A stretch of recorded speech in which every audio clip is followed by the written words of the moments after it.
y bueno, desgraciadamente ese río que trae todo el drenaje de la Ciudad de México se desbordó.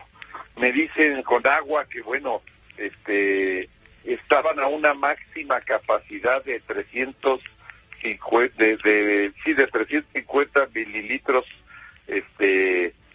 por segundo de soportar el agua, y que digamos que estamos en 450 en este momento. O sea, es muy alta el agua, es muy dura la corriente, y desgraciadamente dejó mucha gente atrapada.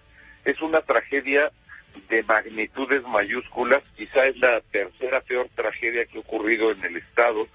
La primera, pues la recuerdas tú, que fue Tlahuelilpan hace unos años cuando iniciaba yo el gobierno. La segunda fue la inundación de Pachuca en la mitad del siglo pasado, y la tercera se decía que había sido la inundación de Tula de hace 40 años. Pues yo creo que la tercera tragedia más grande del estado se convierte en esta inundación de Tula. Es el centro de Tula y 9 colonias que están inundadas, en donde la gente sigue atrapada. Ahorita acabo de hacer un recorrido en uno de los camiones estos gigantes que estamos trabajando coordinadamente con la Conagua, y pude percatarme que todavía en muchas viviendas hay gente que está atrapada, y hay gente incluso que ya yéndola a rescatar no quiere dejar sus casas. En el Tribunal Constitucional de México. Esto es para ponderar el derecho, lo que prevaleció ahí fue la ponderación del derecho humano de la mujer. Eso es muy importante, qué bueno que lo menciona, porque esto es lo relevante. Aquí el asunto no se trata de que aprobemos o no aprobemos el aborto, de que nos parezca bien o mal, ni siquiera hay una determinación a favor del aborto como control de la natalidad. Lo que estamos insistiendo y resaltando es el derecho de las mujeres a determinar su propia vida, su maternidad o no, que sean ellas las que lo decidan conforme a lo que les convenga o lo que quieran para formar su propia vida, y que no haya de por medio una sanción que las convierte en delincuentes, en sanciones penales, por haber decidido algo que estaba en su derecho o está en su derecho. Es un tema que sin duda polariza a la sociedad. Sin embargo, a partir de ya, usted díganos por favor, ministro, todos los jueces y tribunales de México están obligados a atender a este criterio de no criminalizar, no penalizar el aborto voluntario. Así es, el artículo 94 de nuestra Constitución General de la República así lo establece. Una decisión de la Suprema Corte con esta votación hace obligatorio para todos los jueces de la República, de cualquier nivel, que ya no puedan condenar a una mujer por haber interrumpido voluntariamente su embarazo.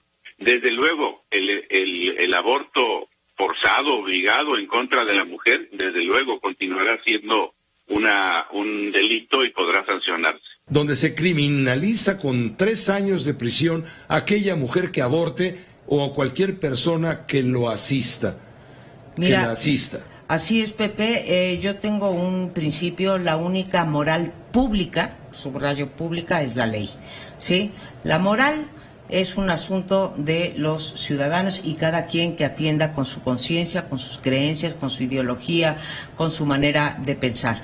Y nosotros como ciudadanos o el gobierno, los gobiernos, en este caso el de Coahuila, se tiene que apegar a la ley, porque la única moral pública debe de ser la ley, más allá de que un gobernador o un presidente o un legislador sea católico, sea protestante, sea liberal, sea agnóstico, sea ateo, lo que quiera, ¿sí? Y decir otra cosa, en efecto, no es que se esté garantizando el derecho a abortar, que ese es otro asunto. Lo que se está garantizando es una posición ganadora. Si yo soy una mujer que decido interrumpir el embarazo, está en mí y me tienen que proporcionar los medios para hacerlo.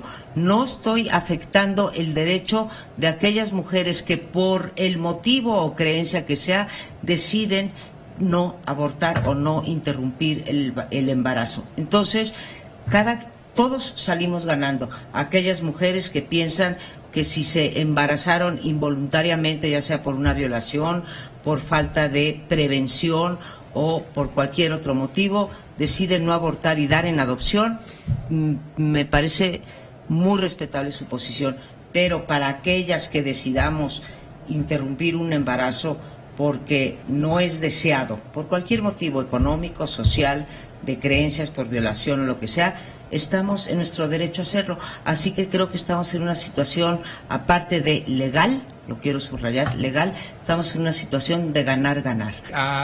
Pues una horda de migrantes que viene, algunos de ellos empiezan a lanzar botellas, palos, piedras.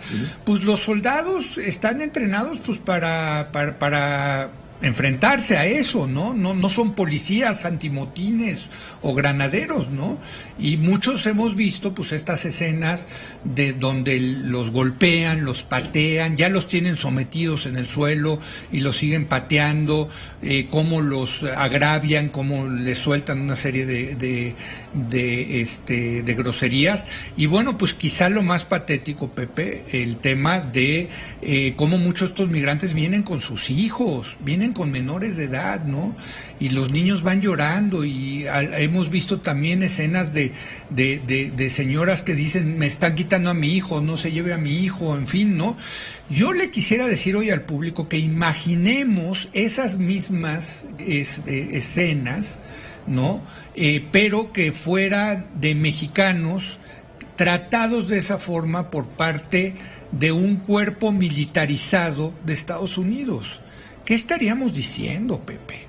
¿Cómo estaríamos reaccionando los mexicanos?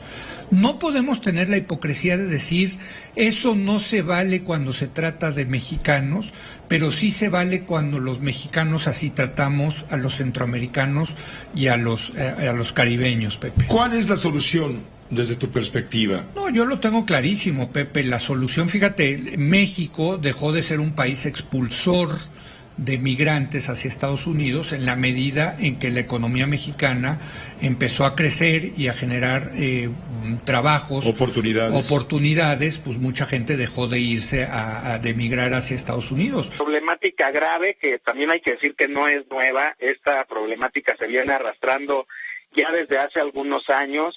El instituto incluso, yo recuerdo hace unos 3, 4 años fue muy insistente, el Instituto Federal de Telecomunicaciones, que es quien regula precisamente la prestación de los servicios de radiodifusión, fue muy insistente hace unos 3 o 4 años por ahí con una campaña en la que se buscaba precisamente identificar este tipo de emisoras pues piratas, tal cual, que como dices, muy preocupante porque muchas de ellas de corte religioso, muchas de ellas hasta con fines políticos, musicales, usando los nombres comerciales de otro tipo de estaciones, obviamente sin la concesión correspondiente, que en estos casos es lo que se debe de tener. Y no pagan impuestos, ni pagan nóminas, ni empleados, ¿no? Por supuesto, totalmente fuera de la legalidad este tipo de estaciones.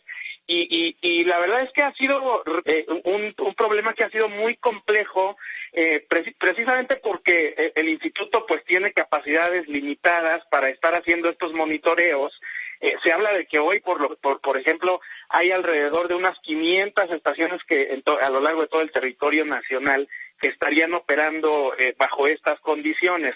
Ahora, sí es importante distinguir, Pepe, pues este tipo de estaciones que están prácticamente haciendo todo esto, explotando pues el espectro radioeléctrico, que además es un bien del dominio de la nación, y explotándolo comercialmente, obviamente afectando el mercado de las estaciones que están legalmente establecidas y que sí pagan los derechos por el uso del espectro, que pagaron por obtener su título de concesión, y hay que distinguirlas también de otro tipo de estaciones que son más bien las que, digamos que sin justificarlo, ¿no? Pero quizás son unas estaciones un poquito más pequeñas, que son las que expone de repente alguna comunidad para comunicarse entre ellas, ¿no? Es una problemática que tiene una multiplicidad de actores, pues que ha sido realmente complejo para el instituto estar identificando dónde, en qué momento. Además se han vuelto muy sofisticadas y muy hábiles para esconderse, lo hacen de las maneras más increíbles que te puedas imaginar, y bueno, pues sí, eso no quiere decir que el instituto ya no tenga que, digamos, ponerse manos a la obra y tratar de pues finalmente frenar esto, ¿no?